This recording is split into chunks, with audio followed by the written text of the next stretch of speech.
тығылмақ ойнайықшы? Жоға, сен мен ойнаған қызық емес.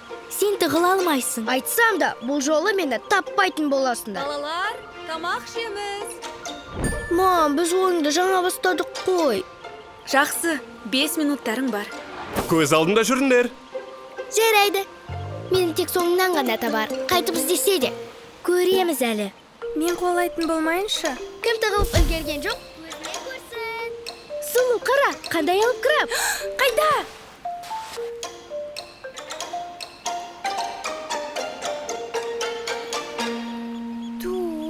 Мен бе қайтадан?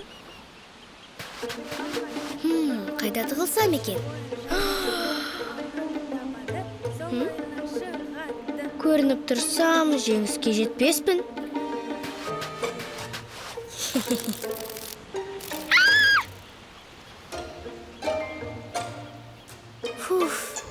Таптым сені. Жарайды, кет қарбышек. Тиманы әлі таппадым. Қалайша? Сен мені бірінші таптың ба сонда? Иә.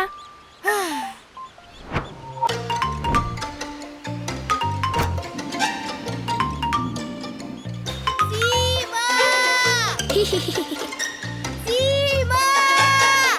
Не болды, қызым? Мам, сіз тек уайымдамаңыз. Біз мұнда тығылмақ ойнап еді. Тима жоғалып кетті. Не? Мен сендерге көз алдында болыңдар деп едім ғой. Ой, түсетін уақыт келіп қалды ау.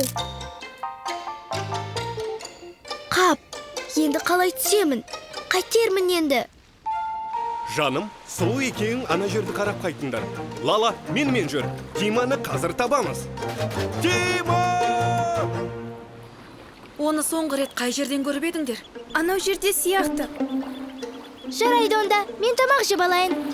Қызым, алдымен Тиманы тауып алайық, сосын бәріміз бірге жейміз.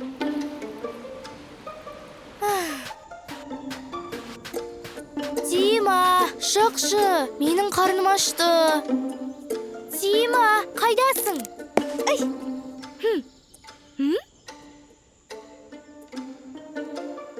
Тима, түс кәне? Жоқ. Мама мен папа сені іздеп жүр. Жақсы онда, сенің бөлмем бұдан былай менікі болады. Жоқ, тек бөлмем емес. Қойшы енді, ойнап айтамын. Кеттік, қарным ашты. Мен түсе алмай жатырмын. Көмектесші. Тоқта, қозғалма. Мен мама мен папаны шақырамын. Жоқ. Тоқташы. Олар мен жазалайды ғой. Сені жазалайын деп тұрған ешкім жоқ. Жазалайды. Бөлмемді де алып қояды. Ойнап айттым дедім ғой. Сенбеймін саған. Қазір, қара. Мам, пап. Лала, Тиманы таптың ба? Жоқ. Бірақ тапсам сендер оны жазалайсыңдар ма? Жоқ, әрине. Біз оған бірдеңе болды ма деп уайымдап тұрмыз. Бәрінен де Тима табылса екен деп тілеп тұрмыз. Мам, пап, мен мұндамын. Тима?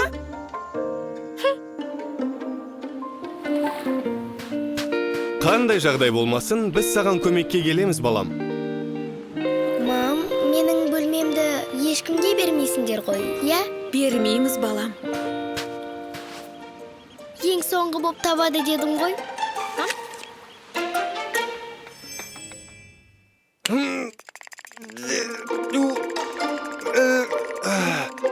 Пап, не істеп жатырсың? Мен планкада тұрмын, балам. Планка деген не? Планка бұл жаттығу. Мам! А? Мам, маған мультфильм қойшы, өтінем. Маған қыздарды мектептен алып кету керек. Мүмкін папаларың қоса... Жаным, құдай үшін, Темірханға мультфильм қошы.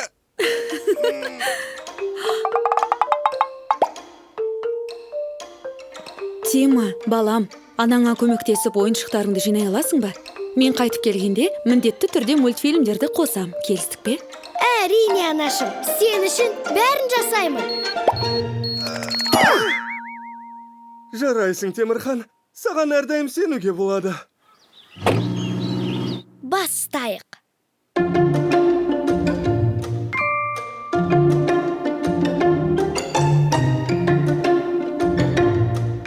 Дайын. да болады. Ал егер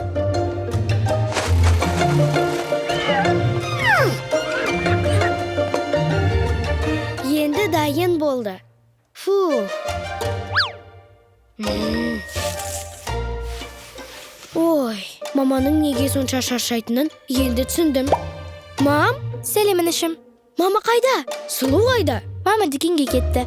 Ал Сұлу бақшада маңызды шаруасы бар деп айтты. Бұл бөлме неге сондай таза? Сен жинадың ба? Иә, мама маған айтты. Лала, сен не істеп жатырсың? Маған портретті аяқтауым керек. Шабытым бар кезде. Жоқ! Неге айғайлайсың? Суретті басқа жерде сал, заттарыңды алып кет. Күні бойы осы жерде жинап едім. Жарайды. Ал балалар, папаларыңның көңілін бөлмеңдер. Жарай ма? Шетелдік әріптестермен маңызды кездесуім бар. Ой! Иә, қазір, 1 минут. Мяу. Мяу.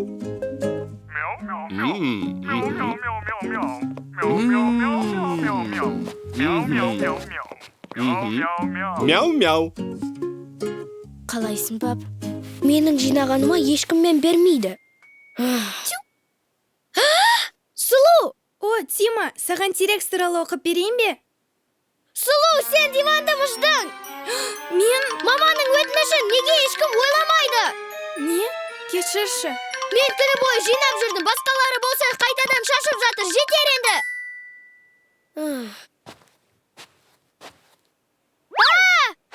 Мен келдім. Мам! Сәлем, балам. Мам, қарашы, мен бәрін қалай жинадым? Тима, не деген ақылдысың? Менің ойымша бұл жер ешқашанда осы сияқты таза болған жоқ. Себебі мен ойыншықтарды жинадым, шаңды сырттым, еденді жудым, және ешкімді кіргізбедім. Бәрі сен үшін, анашым. Балам, сен мен үшін ғана үйді жинаған жоқсың ғой, солай емес пе? Сен отбасымыздың үйде жақсы және жайлы сезіну үшін жинадың. Біреу, шүбіреге келіңдерші. Тима? Пап, Лала, Сұлу, кешіріңдерші. Мен енді сендерді қумаймын. Тіпті сені де, Лала. Рахмет, балам. Үйді керемет жинап тастадың. Менің портретімнің суланбағанына жолым болды. Бірге мультфильм көреміз бе? Алақай, мультфильмдер! Ал менің портретімді саласың ба? Иә, әрине.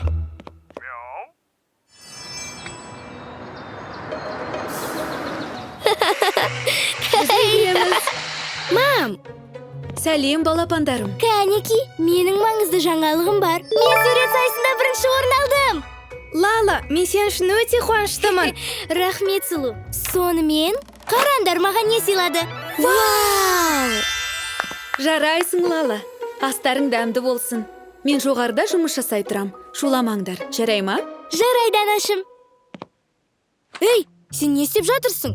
Жасылын берші. Жоқ, өзім де жеп үлгермедім. Бірақ мама астарың дәмді болсын деді. Демек бұл бәріне арналған. Бұл менің сыйлығым. Оны қашан және кіммен бірге бөлісіп жейтінімді өзім шешемін. Лала, сен не? Сараңсың ба? Мен бе сараң? Солай ма? Бұл менің сыйлығым. Сенмен мүлдем бөліспеймін. Сенімен де, Сұлу, бөліспеймін. Бөлмеме барып, бәрін өзім жеймін. Ой, ыңғайсыз болып қалды. Шынымды айтсам, мен дәмін татып көргім келді. О, Сұлу, сен ақылдысың ғой. Өз мармеладымызды жасайық. Бұл сараңмен бөліспейміз. Сосын ол мені сараң деп мазақтады. Мені де құттықтаған да жоқ. Сұлу да. Бірақ Сұлу мен үшін қатты қуанды. Жарайды, мен бұған лайық екенімді өзім де білемін. Солай ғой күнім.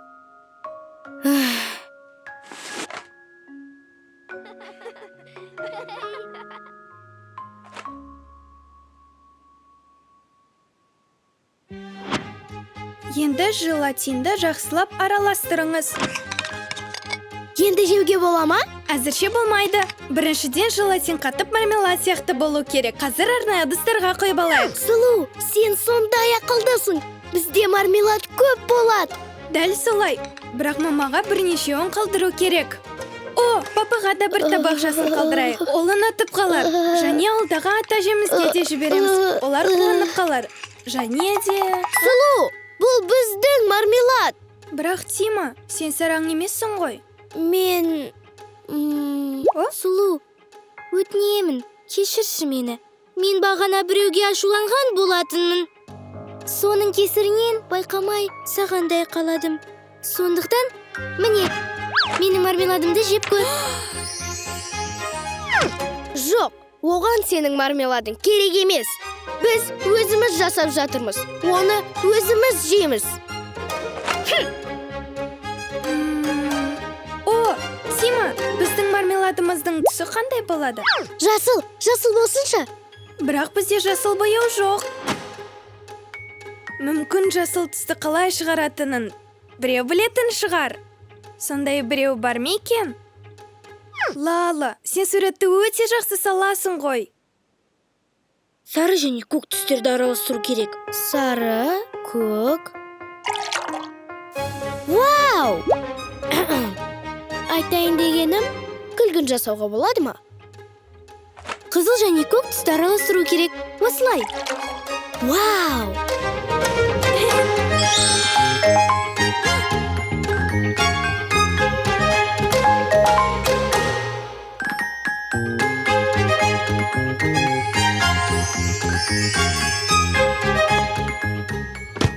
Жаным, таңғы асқа не бар?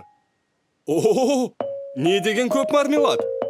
Сәлем, пап. Қайырлы таң. Алақай, бәрі дайын. Лала, бізге мармелад жасауға көмектескенің үшін рахмет. Оқасы жоқ інім. Және кешір, сені сараң деп айтпауым керек еді. Жарайды. Негізі мен сенімен бөлісуге қарсы емеспін. Міне, қаласан барлық жасылдарын жей бер. Маған бір мармелад болады ма? Жоқ. Қалжыңдаймыз, пап. Тоқта, не?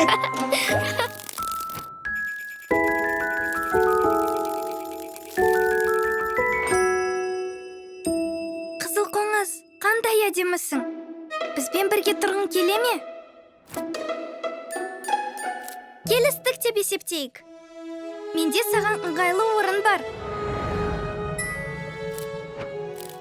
Саған бізде ұнар. Сенің атыңды нүкте деп қоям. Сұлу, сен менің телефонымды көрмедің бе? Ха! О, міне ол! Сәлеметсіз бе? Бұл мұражай ма? Менің жаңа суретім бар. Мұражай? Мен сізге қайта қоңырау шаламын. Вау! Бұл нүкте, енді ол бізбен бірге тұрады. Қандай сымбатты! Мен оның суретін салғым келеді. Жоқ, оны орнына қойшы. Ол өзін жайсыз сезінетін болады. Нүкте қонақ үйіне енді ғана көшіп келді. Оған тыныштық керек. Қонақ үй? Сонымен, біріншіден бұтақ. Бұл интерьерге сәйкес келмейді. Жапырақтарды да алып тастаймыз. Бұл өткен ғасыр. Мұнда біраз түс қосып, ал жиһазды осында қосайық. Керемет болады. Тағы шатыр керек.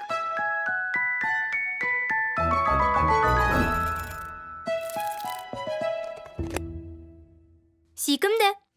Ол қалай демалады?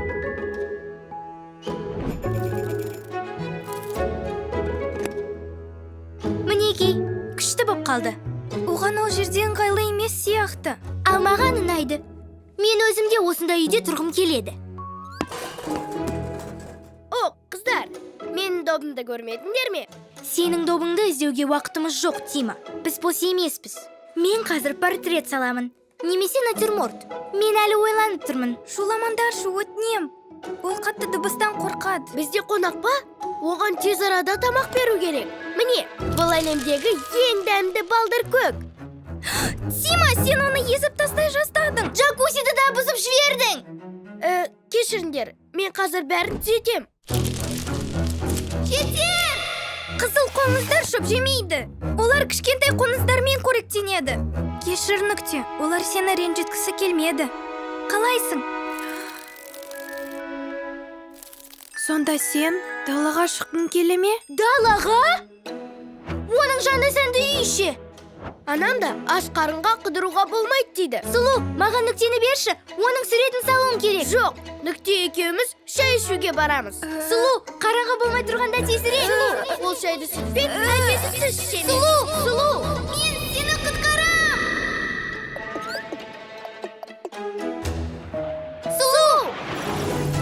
Сұлу, тоқта, нүктені қайдар. Сәл қалды, шыдай тұру өтінем. Сұлу, аяп тұрсың ба? Ол біздің мармеладты әлі жеп көрген жоқ. Ей, Сұлу, тоқтай тұр енді. Сұлу! Ай!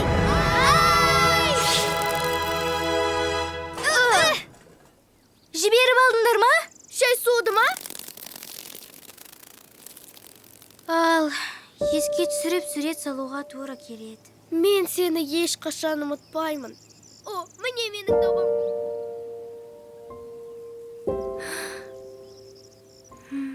Мен қалайда жақсы болғанын қаладым. Бірақ сен үшін не жақсы екенін білмедім.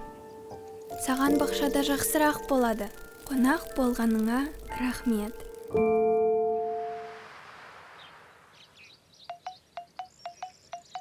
Жасыл алма. Оп, ұстадым. Қызанақ, шереген. Фу. Оны жеуге болмайды ғой. Айсберг салаты. Сен ойнан шыққан секілдісің, Лала. Не? Алақай. Дұрыс істедім ғой. Айсберг деген мұзды тау. Оның несін жейсің? Айсберг деген салат. Сандырақтама. Бірінші өзің шешіп алсаңшы. Салат па, айсберг пе? Жоқ, айсберг деген салаттың бір түрі. Домалақ, жасыл түсті. Жасыл? Я. Жасыл болса, оны жеуге болады. Шөп те жасыл. Сонда шөп жейсің бе? Кейде. Жарайды, айсберг салатының жеуге болатынын дәлелдеп беремін. Өзімнің кітапханамның арқасында. Менде кез келген тақырыпта кітап бар. Қазір салаттар. Міне, айсберг салаты. Ол С, П, К дәрумендеріне бай. Оны жеуге болады деп қай жерде жазылған? Міне, қара, рецепт жазылған. Айсберг салаты мен черри қызанағын араластырып, Мен де бояуларымды қызанақпен араластыра аламын. Бірақ оны жеуге болады деген сөз емес. Расымен де. Айсберг салаты шынымен жеуге жарамсыз болса ше? жарайды. Мамамнан сұрап көрейік. Алма шырыны, май, ас жапырақ. Мам, айсберг салатын жеуге бола ма? Әрине, жеуге болады, жаным. Айттым ғой, Лала. Мам, айтшы, ал бізде әлгі айсберг өсе ме? Жоқ, қызым, бізде қыстар тым суық. Ха! Демек бізде айсберг жеуге жарамсыз. Мам, айтшы, бізде банан өсе ме? Жоқ, жаным, банан джунглиде өседі. Ананас ше? Жоқ, Онда авокадо өсетін шығар. жоқ, жаным, өспейді. Көрдің бе, Лала, айсберг салатының қайда өсетіні маңызды емес. Бастысы оны жеуге болады. Алло, сәлеметсіз бе, әке? Ата! Лала, қайда кеттің? Алло, ата, сәлеметсіз бе? Мен ғой, немереңіз. Жоқ, басқа немереңіз. Қысқасы, ата, мынаны айтыңызшы. Айсберг салатын жеуге бола ма? Айсберг? Неткен айсберг? Ешқандай айсбергіңді білмеймін. Тағы да қайдағы жоқ нәрсемен тамақтандырып жатыр мені. Ей, әкең қайда? Иә, әке. Жоқ, әке. Бітті осымен, Сұлу. Атамыз отбасымыздың үлкені. Ол айсберг салаты жайлы естімегенде екен. Демек, мен жеңдім. Онда сенімен ойнамаймын. Не? Сұлу? Мейлі, ойнағым келіп тұрғаным да жоқ. Сол бері түсінбедім. Айсбергті жеуге бола ма, жоқ па? Осы Сұлу неге менімен келісе салмайды екен? Тима секілді. Жаным, бұл дауға басқа көзқараспен қарап көрсең қайтеді? Қалай сонда? Қалай ойлайсың? Лимоннан не дайындауға болады? Енді лимонад, лимон бәлішін, лимон қосылған шай жасаса да болады әрине. Оны салатқа қоссам ше? Не? Бірақ мам, лимонды салатқа қоспайды. Қышқыл дәмсіз болып кетеді ғой. Дәмін көр. Дәмдісің ай. Бұлай істеуге болатынын білмеппін. Онда тұрған ештеңе жоқ жаным. Күн сайын жаңа бірдеңе білеміз. Бұл өмірде бәрін білу мүмкін емес қой. Жаңа ақпаратты қабылдау қиын болса да, кейде дәмді шығады. Солай емес пе? Айтпақшы, бұл салат Цезарь деп аталады. Оның басты ингредиенті айсберг. Жаным, бәрін тамаққа шақыршы. Сұлу, мамам бәрін тамаққа шақырып жатыр.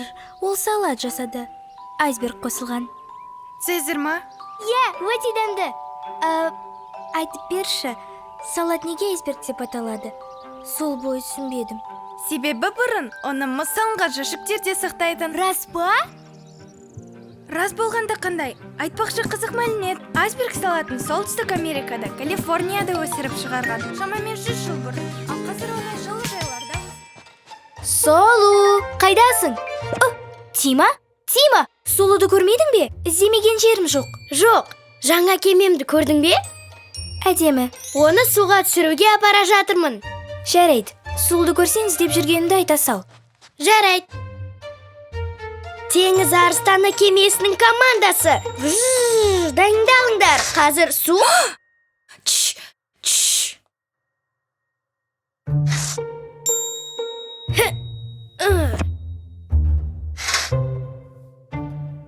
Сені Лала іздеп жүр. Білем, сол үшін осында отырмын. Қараш, кемем күшті, иә? Әдемі. Неге тығылып отырсың? Енді бір жағдай болды. Әпкетай, желімді ала тұрайыншы? Я, ала ғой. Рахмет, қазір қайтарып берем. Жақсы. Онда тұрған не бар? Маған ол желім өте қажет болды. Лала гербарий жасап отырғанымды көрді. Желімсіз жасай алмайтыным анық қой. Бірақ бәрібір желімді алып кетті. Өзің рұқсат бердің ғой? Иә, бірақ мұнымен әлі біткен жоқ. Сұлу, қараш, қағаздан көйлек жасадым. Әдемі екен. Бұл көйлек сырттан қалай көрінетіні қызық боп тұр. Киіп көрш? Енді кітап оқиын деп едім. Бірақ... Жарайды, әкел. Шын ба? Тамаша, рахмет Сұлу. Оған қоса, суретке түсіру үшін мамамның телефонын алдым. Сурет? Қазір сүйікті әнімізді қосам. Сүйікті? Көңіл көтереміз.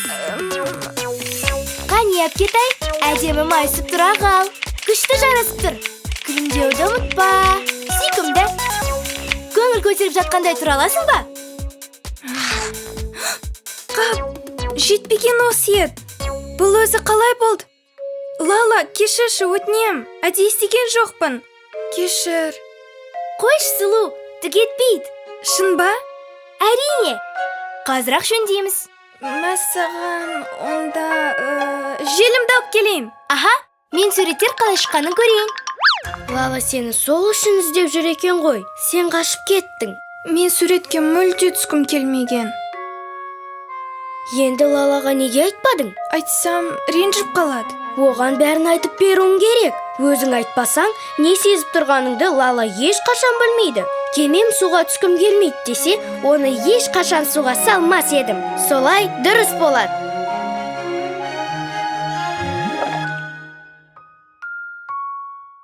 Кеттік Лалаға. О, Сұлу, осында екенсің ғой. Қане, көйлекті ки. Қалпақты да. Қане, мен қасындамын. О, қағаз. Лала, өтініш, музыканы өшіре тұрасың ба? Иә, әрине. Не үшін? Саған музыка ұнамай тұр ма? Әлде мен ойнағым келмей ме? Сұлу, қара, тағы бір кеме жасадым.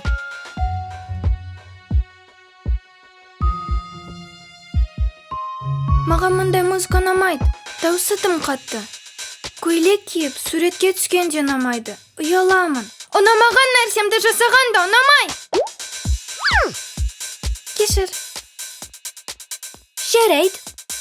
Маған ренжімейсің бе? Жоқ, саған мұның бәрі ұнамайтынын білген жоқпын. Неге айтпадың? Кешірші, Сұлу. Саған ұнамайтын нәрсеңді жасатқым келген жоқ. Жай ғана сенімен уақыт өткізген ұнайды. Сұлу, ал саған не ұнайды? Енді маған гербарий жасаған ұнайды. Менің көйлегімді гербариймен әсемдегің келмей ме? Лала, табылған ақыл. Қазір келем. Бұл жолы шынымен оралам. Тамаша. Ал енді көйлегімді Тимаға кигізіп көрейін. Жоқ! Қалжың ғой, інім. Балалар, бүгін Әлия әпкелерің келеді. Алақай! Ал біз театрға барамыз. Күшті, не кетінімді білем. Маған театр ұнамайды, бірақ бір рет болсын бару керек. Али әпкем де театрға бара ма? Жоқ, оған ұнамайды. Қарындасым мүлде театрды ұнатпайды. Сонда әлі әпкем жалғыз қала ма? Жандарым, театрға папаларың екеуміз барамыз. Ал сендер Әлия әпкелермен қаласыңдар. Бізді тастап кетесіңдер ме? Төртеуін көңіл көтересіңдер. Біз қойылым аяқтала салысымен келеміз. Лезде ораламыз. Әке шешемізді театрға жібермеу үшін жоспар ойлап табу керек. Не істеу керегін білем. Лала, телефоныңды бере тұршы. Не үшін? Көресің. Пип-пип-пуп-пуп. Алло, Әлі әпке, біздің үйге келмеңіз. Сау болыңыз. Тима, жарайсың әрине. Бірақ бұл ойыншық телефон ғой. Я, сүйсе не бопты? Менде одан да жақсы ой бар. Жақсы, белгілері, бөртпе, дене қызуының көтерілуі. Лала, тыңдап отырсың ба? Уайымдама әпке, не істеу керектігін білем. Өткен жылы Тима жершекпен қалай ұрғанын көргем. Желшешекпен! Біттім. Тима, бәрі дайын. Мам! Тима, бірдеңе болды ма? Жоқ, мазам болмай тұр. Ауырып қалған сияқтымын. Ауырып қалдың ба? Ауырып қалдың ба? Сұмдық-ай, жаным, тез жедел жәрдем шақыр. Жедел жәрдем? Жедел жәрдем керек емес.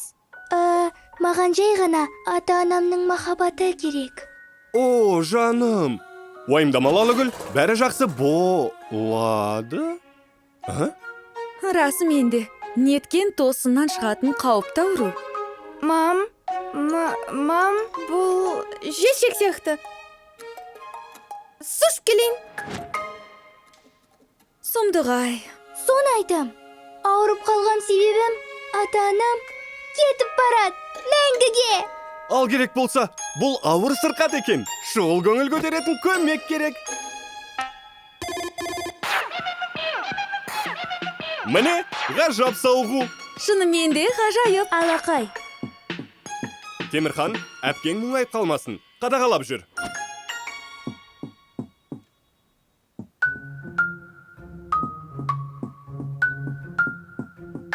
Тырыспасақ та болады. Бауырларым, бәрін реттедім. Ата-анамыз ешқайда бармайды. Сен бірдеңе білдірдің бе? Бәрі былай болды. Су ішіп тұрып, кенет түсіндім.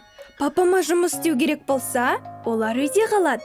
Сондықтан папамның бастығына жаздым. Құрметті бастық, бүгін жұмыс істеуіміз керек. Ізгі ниетпен, папа. Сосын хабарламаны бірден өшір тастадым. Ол мұны мен істегенімді ешқашан білмейді. Сәлеметсіз бе, папа? Жұмысты дүйсенбіге қалдырайық. Демалыс күндері отбасыңызбен бірге болыңыз. Сау болыңыз. Жұмыс компьютермен тиіспендер деп айттым емес пе? Жалынам, папа, мама, мені кешіріңдерші. Масқара болдым ау. Жандарым, байқаймын сендерді бірдеңе мазалап тұр ғой. Бізге бірдеңе айтқыларың келе ме? Кешіріңдерші, біз жай. Жай, сендер бізді тастап бара жатқандықтан мұңайып. Сендерді тоқтату үшін барымызды салдық. Біз сендерді тастап бара жатқан жоқпыз. Жандарым, папаларың екеуміз сендерді қатты жақсы көреміз. Бірақ кейде оңаша уақыт өткізгіміз келеді. Мысалы, сендер бірге ойнайсыңдар. Немесе есік алдында басқа балалармен көңіл көтересіңдер. Есейген соң сендер де өз шаруаларыңмен кететін боласыңдар. Бұл қалыпты нәрсе. Біз де театрға барамыз ба? Міндетті түрде. Киноға да ма? Әрине, Лалагүл. Ол жерде мультик көрсете ме? Ол жерде қалаған нәрсеңді көрсетеді, Темірхан. Әлия әпкелерің келген шығар. Алақай! Бір жолы кішкентай қыз мектепке келіп, арқақымнан дәптерлерін іздей бастады. Кенеттен ол үй жұмысын үйде ұмытқанын түсінді. Қалай ғана ұмытты? Сұлу, бұл мүлде қорқынышты емес. Не? Қорқынышты болғанда қандай? Қиын жағдай. Мен үй жұмысымды Тима жеп қойды дей саларым. Ол да мүмкін. Бірақ Ал енді шынымен қорқынышты хикаяларды қалай айту керегін көрсетейін. Баяғыда шалғай бір далада екі кішкентай тоқты өмір сүріпті. Бір күні түн ортасында екеуі тауға барыпты. не үшін? барғылары келгендіктен. Сонымен байғұс тоқтылар адасып кетіпті. Олар ұзақ жүріп қайтар жолды табуға тырысты, бірақ түк шықпады. Ал сосын адасып жүріп, кішкене тоқты кенет түсінді. Ағасы жоғалып кетті. Жайдан жай жоғалып кетті ме? Сөйтіп, байғұс тоқты орманның түкпірінен бір түрлі дыбыстар естіді. Ағасы шығар деп ойлады. Алайда шулап жүрген таспас екен!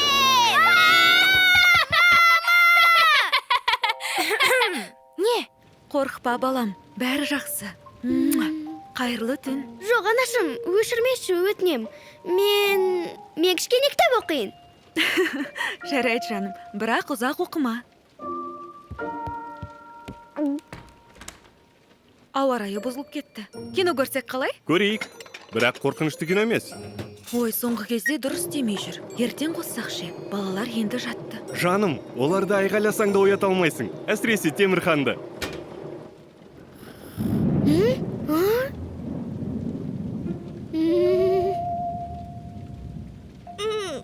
Лала, ана жерде таспас жүр. Кім? Ешқандай да таспас жоқ. Оны ойдан шығарды. Ол бар, дауысын естідім, шын сөзім. Ей, ақырын сөйлесесіңдер ме? Ұйықтап жатырмын. Дима, бөлмеңе барш, ұйқы бермей жатырсың. Бірақ қайырлы түн.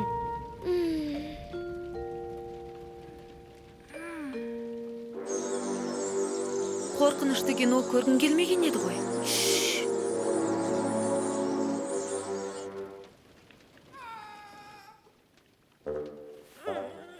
Тағы не бол? Лала, тасбас біздің үйімізде жүр. Ол осында жүр. Айға естідім. Лала, барып көріп келу керек. Лала, жүрші. Дима, тасбастар болмайды. Солай ғой, Сұлу. Сұлу? Ол жоғалып кетті. Сен хикаяңдағыдай. Тасбас Сұлуды алып кетті. Оның жоғалып кеткенін басқа қалай түсіндіресің? Дима, қане тыныштал. Сұлудың жайдан жай жоғалып кетуі мүмкін емес. Солай деп үміттенем. Онда не болып жатыр? Қараңғы түн, қорқынышты дыбыстар, Сұлу, ары қарай не болды? Хикая немен аяқталды? Мен қайдан білейін? Не болды?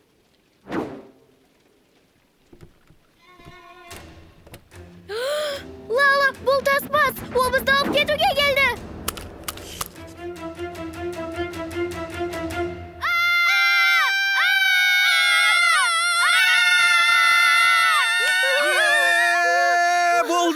Жандарым, бәрі жақсы. Біз қастарыңдамыз. Екі тоқты тауда жүрді, сосын олар адасып кетті, сосын таспас келді. Соңында не болды? Мен білмеймін. Тау перісі жайлы айтып тұрсыңдар ғой деймін, иә? Кім жайлы? Тау перісі, мейірімді тау рухы. Ол адасқандарға үйге қайтар жолды табуға көмектеседі. Иә, бұл хикая есімде. Адасып қалған тоқтылар таспастан көмек сұрайды. Мейірімді рух туған ауылдарына қалай бару керек екенін қуана айтып берді. Сондай-ақ оларды батылдығы мен ерліктері үшін марапаттады. Сол тоқтылар ұзақ уақыт бойы бұл хикаяны достарына айтып жүрді. Иә, тура солай болды. Енді қорықпайсың ба? Жоқ, тамаша. Енді ұйықтайық. Балалар, тыныш. Сұлу ұйықтап қалды. Бүгін бізде мектепте қойылым болды. Күшті. Тима, қойылым ғажап болды. Өмірімде ондай әдемі декорация көрген емеспін. Солай ғой, Сұлу? Сұлу? Не болды? Сені біреу ренжітті ме? Өкінішті. Лала, мұнда не деп жазылған? Жоқ, оқымаңдар, бұны тағы бір рет көтере алмайым. Мұндай мұңды кітапты не үшін оқисың? Мысалы маған ханшайымдар мен айдаһарлар туралы ертегілерін айт. Баян Сұлу мен Қозы Көрпеш туралы ертегі. О, біздің Сұлу сияқты. Жыламап кетай. Баян Сұлу жайлы өз ертегімізді ойлап табамыз. Міне қараңдар, бұл театр кесіндісі. Міне сахна, көрермендер, актерлер. Тамаша, Сұлу, сен актриса боласың. Не? Бірақ мен ойнай алмайым. Ей, мен актер болғым келген. Тима, бас кейіпкердің аты Баян Сұлу. Демек, оның рөлін Сұлу сомдайды. Неге? Неге сен бастық болып жүрсің? Қойылым қояйық деген менің ойым. Сондықтан мен бастық болам. Ал сен бізде жарық берушісің. Ешқашан. Оның қалпағы жасыл екен. Келсем. Онда мен декорацияларға кірісейін. Мам, сосын қалай еді? Қазір жаным, Қозы көрпеш күн санап емес, сағат санап өсті. Қозы көрпештің... Ой, Дима! Не? Үйреніп жатырмын. Жасыл қалпағымды күтіп тұрмын. Режиссер бос емес. Жаным, камераны қайтесің? Алғашқы қойылымымыз естелік болып қалсын. Ал, бастаймыз ба? Қозы көрпеш. Мен ұмытып қалдым. Ештеңе етпейді Айсұлу. Қазір тағы бір рет қайталаймыз. Бәрі жақсы болады. Солай ма, режиссер? Режиссер қайда? Айдаһарды қандай түспен боясам екен? Жасыл қылсам ба? Лалагүл, ол ертегіде айдаһар болмаған сияқты. Онда не болғанын білмеймін. Оқыған жоқ. Меніңше, Баян Сұлу мен Қозы көрпеш үйленіп, айдаһарға мініп, ұшып кетеді. Солай ма, Сұлу? Сұлу! Қане, басынан бастайық. Мынау не тағы? Кешіріңдер. Жоқ, Темірхан, бұл тамаша шешім. Болды, шешімнің бәрін режиссер қабылдайды. Қазір декорацияларды аяқтап алуым керек. Ал сендер... Папа, декорациясы сахнаны түсірме. Сұлу, дұрыстап ойнай аласың ба? Мама, жарайсың, жалғастыра бер. Дима, сен... Дима, бұзықтықты дұғар. Міне, жасыл қалпағымды сол бойы ала алмадым. Мүлде түсінбеймін. Енді не істеймін? Менің ойымды бөлме. Қазір жұмысымды аяқтап алып айтам. Қандай қиын. Сұлу, ең болмаса 5 минут жыламай отыра аласың ба? Бірақ Лалагүл, сен режиссерсың ғой. Сен нұсқаулар беруің керек. Бірақ... Десе де, айдаһар артық болады, жаным. Бірақ... Мама, 5 минут деген көп пе? Бірге санайық. 1, 2... Сондай мұңды, мұны ойнай алмайым. Бәрі дұрыс, жаным. Режиссерге сенім арт. 82. Жоқ, жаным. Одан кейін 17. Қолымнан келмесеші. Маған жасыл қалпақ қашан бересіңдер? Жетер енді! Үзіліс жасайық. Сонымен, мына карточкаларда түрлі мамандықтар бейнеленген. Олардың бәрі өте қызық әрі маңызды. Әрқайсымыз ең қатты ұнаған карточканы алайық. Дайынсыңдар ма?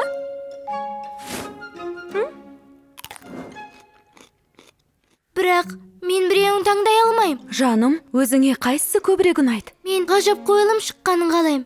Мектепте көргендей. Ал қойылымда саған не көбірек ұнады? Декорациялары. Маған ең қатты ұнағаны декорациялары. Тамаша емес пе, жаным? Кейде айналысып жүрген ісіміз шын қалайтын нәрсеміз болмай жат. Бірақ әртүрлі салада бағыңды сынап көргенде тұрған ештеңе жоқ. Шынымен не жақсы көретінімізді басқа қалай түсінеміз? Сол кезде Баян Сұлу ұзын өрімдермен қош айтысып, зұлым құдарды құдыққа тастайды. Ақыры Қозы көрпештің кегі қайтарылды. Ал Баян Сұлу күннің батқанын тамашалап отырады. Дима, сенің кезегің. О, әсем Баян Сұлу. Сенің батыл әрекетің мені қайта тірілтті. Енді бірге болып аспанды бағындыра аламыз. Керемет, Лала, айдаһар дайын ба? Дайын. Алақай, енді айдаһар шықсын. О, Қозы көрпеш пен Баян Сұлу айдаһармен серуендеуге кетті. Олар бақыттары ұзақ ғұмыр кешті. Ақыры келді-ау. Келді ме? Әке, анашым, амансыздар ма? Әжем мен атамның үйінде қонақ болғанын атам. Дима, олар есінде жоқ па?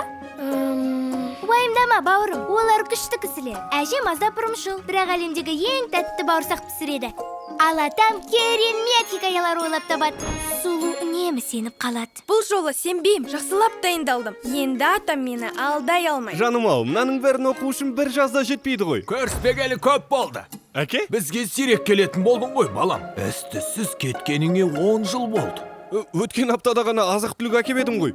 Ал мынау кім? Анашым! Неткен шаруа қор едің? Әкел мына тамызықты үйге апаруға көмектесейін. Тамызық? Ақыры келдің ау, жаным немерем, Әмина. Менің атым Лала. Сенің атыңды Әмина деп қояйын дегенімізді айтпап едім. Ол жылы перзентханаларда Әминалардың көп болғаны соншалық ол есім бітіп қалды. Сөйтіп басқа ат таңдауға тура келді. Не? Ондай бола ма? Балалардың басын қатырма, тамақ ішейік. Тамақ ішеміз. Алақай. Өте дәмді. Ақылдым сол, жеп бітір Лала, әйтпесе күйеуің көріксіз болады. Ал мен әзірше біздің шежіремізді көрсетейін. Ойбу, сағат неше болды? Кетуің керек сияқты. Не? Қазір ме? Үйге ме? Папа! Уайымдамаңдар, жандарым. Мамаларың екеуміз күн сайын хабарласып тұрамыз. Сөз берем. Байғыз балалар, әкелерің бір жола кетіп барады. Не? Жоқ. Табалдырықта топырлап тұрмаңдар, жамандық шақырайын деп тұрсыңдар ма? Олай емес, әже. Мынау менің кішкентай кезім, ал мынау менің әжем. Олар отбасымен бірге көшіп қонып жүретін. Күшті, ал мынау кім? О, бұл біздің атаңызға айналған бабамыз. Оның аты Бөрібай Бекзат Бөрі. Ол сендердің арғы аталарың. Мәссаған, Сұлу, екеуің ұқсайды екенсіңдер. Демек, Сұлу бөрі ме? Әрине Бөрі. Бір күні ол жолда бір хатты тауып алып, өздеріне шабуылдайын деп жатқанын біліп қойды. Сөйтіп ауылын тау жаққа алып кетті. Алғыс ретінде оған бір сандық күміс беріпті. Ол сандықты көміп тастады. Қиын қыстау күнге деп. Сол кезден бері ол қазынаны ешкім көрмеген. Демек біз оны таба аламыз ба? Онда сол қазынаны табайық. Міне келдік. Бөрібай қазынасын дәл осы жерге көмген. Мүмкін емес. Дәл сол жер. Сіздердің бақтарыңыз ба? Ата, бұл тағы да әзіл ме? Ешқандай да әзіл емес. Мен бұл жердің бәрін қаздым, бірақ қазынаны таба алмадым. Қазу дейсіз бе? Мен де қазам, бола ма? Әрине болады. Жақсы қазына іздеушіге жақсы құрал сай. Бөрібайдың немересі екені көрініп тұр. Сұлу? Сұлу, сен неге бізбен бірге іздемейсің? Себебі іздейтін түк жоқ Лала. Ешқандай да қазына жоқ. Атам бізді тағы да алдап соқты. Бірақ Сұлу, атам біздің көңілімізді көтеру үшін әзілдеген ғой. Кейде мен де сеніп қалам. Арасында қылжақтаудың несі жаман? Әже, қараңыз, мұрным картоп болып кетті. Оны түзету оп-оңай. Міне. Жоқ, мұрным. Сенікі дұрыс шығар, Лала. Мен әзілді шындап қабылдаған сияқты. Таңғаларлық түгі жоқ. Ата-аңызға айналған қасқырлар үнемі ақиқатты анықтайды. Шығысқа қарап тұрған ақ тасты ізде. Лала, бұл жерде қазынаның қайда жасырылғаны жазылған ғой. Жылдам бәріне айтып беру керек. Не тапқаныңызды қараңдаршы. Бөрібай суреттің артына жұмбақ жасырыпты. Мүмкін емес, тезірек Бұл оқсаңшы. жерде шығысқа қараған ақ тасты ізде делінген. Шығыс деген қай жақ? Ана жақ. Бірақ ол жерде ештеңе жоқ қой. Әрине, себебі ол шығысқа қарап тұр ғой. Міне ақ тас. Ал керек болса, әрі қарай не жазыпты? Раушан ағашы тамырының арасында істеген нәрсеңді табасың. Бұл жерде бір қателік бар сияқты. Бағымызда раушан ағашы болса, бірден байқар едім. Бұл жерде раушанның иісі де жоқ. Расымен де, мынау қандай ағаш болған? Пальма болды ғой деймін. Ол алмұрт болған. Алмұрт жеміс ағашы. Раушан гүлділер тұқымдасына жатады. Демек, қазамыз. Бұл түрімізбен Бразилияға дейін қазамыз. Қадірлі қонақтарымызға қандай ас ұсынамыз? Сұлу, тезірек аш. Қараңдар, ішінде хат бар екен. Бұл Бөрібай бабамыздың хаты. Онда не жазылған екен, Сұлу? Мүмкін емес. Бұл жерде қазына қарғысқа ұшыраған депті. Мүмкін емес. Шын ба? Жоқ, бұл наурыз көжені дайындау әдісі. Бабаларымыздың қазынасы деп осыны айт. Жандарым, бауырсақ пісіріп әкелдім. О, бауырсақ. Жандарым, әке шешелерің наурызға келмейтіндіктен мұңаймаңдар. Тәтті жесе қалай қарайсыңдар? Бүгін қандай түн екенін білесіңдер ме? Әке шешем жұмыстан босай алмай жатқан кезекті түн бе? Жоқ, жаным, бүгін сиқырлы түн. Ең қатты армандайтын тілектеріңді тілейтін түн. Иә, олар міндетті түрде орындалады. Яғни, оларды бір кісі орындайды. Наурыз бойы Қыдыр ата есімді сиқырлы қария үйлерді аралап жүреді. Кім? Оның тұрғандай? Оның ба? Қыдыр ата кез келген кейіпте келуі мүмкін. Қыдыр ата екенін қалай білеміз? Еш қалай. Жай ғана тәртіпті болып, әр қонақты жақсы күтіп алсаңдар болды. Қош келдіңіз, құрметті қонақ. Дастарханға отырыңыз, қысылмаңыз. Сүйікті жарым бәрімізге дәмі тіл үйіретін бауырсағын беріп жатыр еді. Ата, бұл кезекті әзіліңіз бе? Жоқ, бұл ертеден келе жатқан аңыз, жаным. Өткен жылы біз адасып жүрген туристі қонақ еткенбіз. Ол маған мына терімізді сыйлады. Жақсы теріміз алсам деп үнемі армандаушы едім. Қыдыр ата оны біздің үйде әдейі ұмытып кетті. Ойлаңдаршы. Қайырлы түн, балалар, тілек тілеп, көздеріңді жұмыңдар. Жақсылап ойланып алыңдар. Мұндай мүмкіндік жылына бір-ақ рет беріледі. Мен балаларға арналған опа-далаптан бас тартпас едім. Сен шетсейма. Ал мен жасыл трактор алғым келеді.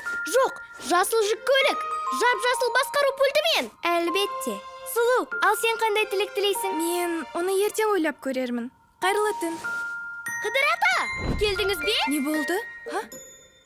Ол осында. Бұл Қыдыр ата, ол келді. Қыдыр ата? Мен ұстаймын. Оп! Абайла, қанатын зақында болма. Қыздар, тезірек тілек тілеңдер. Жоқ, тілеп үлгермедім. Уайымдама, Тима, ол бәрін естігеніне сенімдімін. Қатты айғайлағаның соншалық, енді нен армандайтыныңды бүкіл ауыл білет. Жарайды. Қыдыр ата келеді деп мүлдем үміттенбеген едім. Шыдай емеспін. Қыдыр ата кез келген сәтте келуі мүмкін. Тіпті дәл қазір.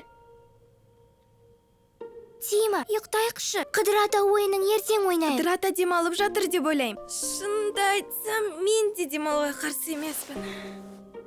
Папама бізбен бірге Қыдыр атаны күту ұнар еді. Мамам да әлі келмейді. Сәлем жандарым. Мама? Неге ұйықтамай жатырсыңдар?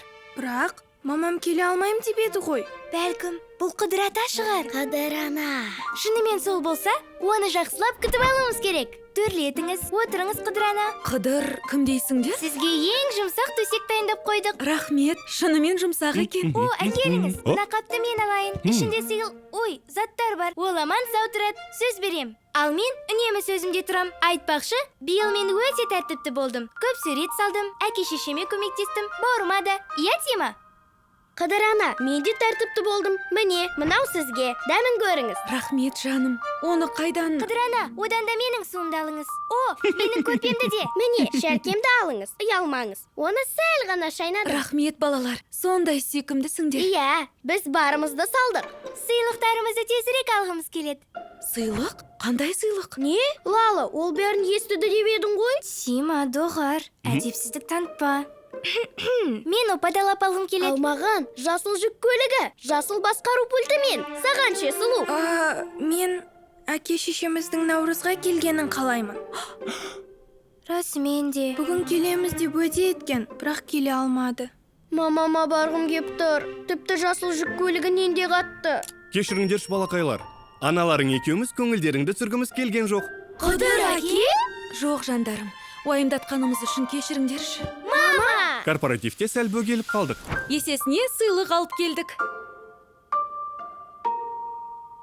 Кезбе жолаушыны паналатасыңдар ба? Әлемді ұзақ шарлағаным соншалық әлім қалмады. Термосымды да жоғалтып алған сияқтымын. Оны қай жерде тастап кеттім екен?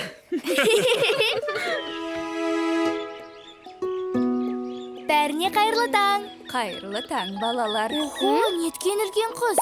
О, үлкен қыз, қыз! Иә, қазіргі ұшақтар өте үлкен. Аташым, ол ұшақ емес, ол қыран. Әже, не істеп жатырсыз? Құрт жасап жатырмын алтыным. Құрт? Құрт деген не? Құрт тұздалған және кептірілген сүзбе. Орта Азия халықтарының дәстүрлі тағамы, ал кейіннен тарала бастаған. Әже, сізге көмектессем бола ма? Әрине күнім, бірге жасайық. Былай. Айтпақшы, Лала бәрінен күшті жасайды. Лаланың полимерлі балшықтан жасаған мүсіндері қалалық байқаудан бірінші орын алған. Қойыңдаршы, соншалықты қиын болған жоқ. Менің немерелерім алтын ғой. Лалагүл, онда сен әп-сәтте үйреніп аласың. Ұста. Дайын, ең үлкен құрт атама. Мұндай құрт атаңа ұзаққа жетеді. Әже, менікі қисық шығып жатыр. Уайымдама жаным, үйреніп аласың. Түйірнан тамшы тер. Мен барып Тимамен ойнайын. Лала, бізбен бірге барасың ба? Мен құрт жасай берейін. Жарайды, біз бақта боламыз. Ұмытпаңдар, құрт бір апта бойы кептіріледі. Не? Бір апта? Иә, кейбіреулеріне бір айда жетпейді. Бірақ әже, ол уақыттың ішінде құртқа кез келген нәрсе болуы мүмкін ғой. Уайымдама Лалагүл, сенікі қазірдің өзінде жақсы шықты. Ал меніңше, әлі онша емес. Ештеңе етпес. Әлі бәрін бітіргенше уақытым бар.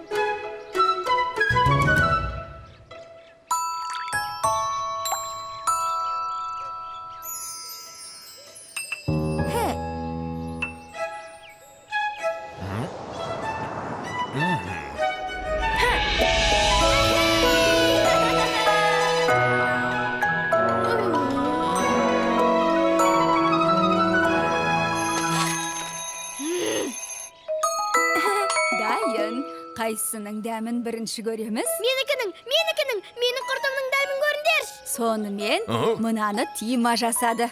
Атасына. Барымды салдым. Мұндай керемет құртты қалай жейміз?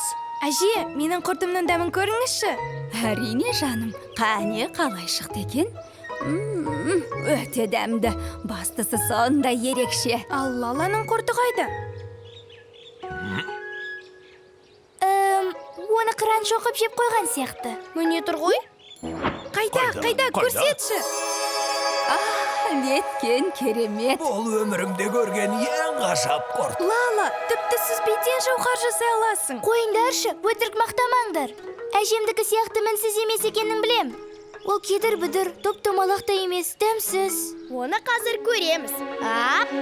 Дәмі тілерет, Лала. Қане мен де дәмін көрейін. Маған да беріңдерші. Әй, маған да қалдырыңдар. Жып-жұмсақ әрі ауыз қуырады. Ал керек болса, ауызға салсаң ел. Лала, ғажапсың. Сөзсіз дарының бар. Лала бәрінен күшті жасайды. Тима дұрыс айтады жаным, өзіңе тым қатал болма. Тіпті сен бастапқыда ойлағандай шықпаса да, жаман шықты деген сөз емес. Бір нәрсе істегенде бастысы өзіңе наса болды. Бәріңе рахмет. Келесі жолы тағы да бірге жасайық.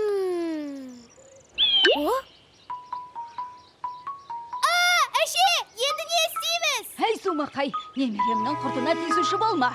Бірақ жабайы табиғатта қырандар құрт жемейді ғой. Дүрлікпеңдер балалар. Бастысы қатты дауыс шығармау керек.